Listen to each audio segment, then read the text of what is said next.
Introducing the AvePro Indoor Bird Laser 500. This is a commercial, heavy duty, but compact laser.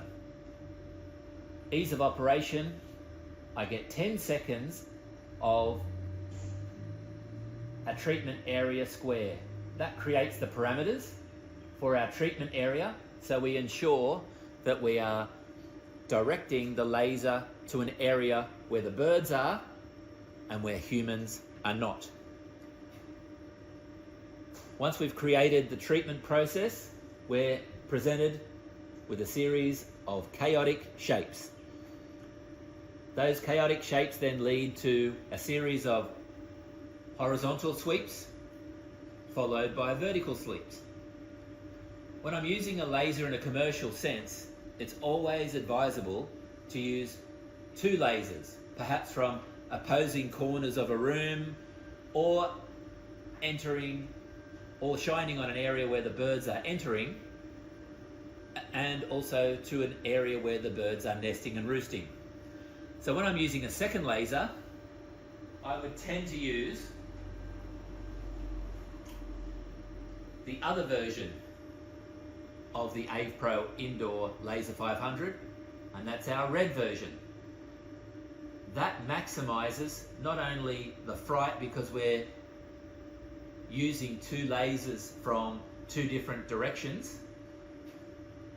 but then we're using the two most common types of lasers to maximize the fright of the bird species in an indoor environment.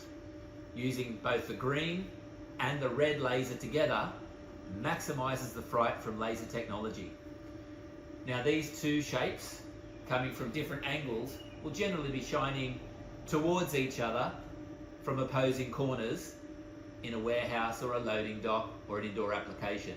In this case, we've got them heading towards the same location, and that's going to maximize the fright capacity from the use of lasers.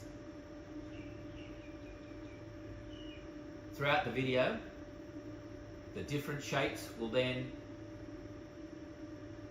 move through their different sequences from chaotic patterns, sweeping patterns, and these will all cover the treatment area to maximize the fright. Now, what we would do in the case of using the lasers in a work environment, these are a 3B laser, so they can't be shone onto humans for damage to sight vision, our vision. We've got a QR code to demonstrate or take you to the safety processes of using commercial lasers such as this.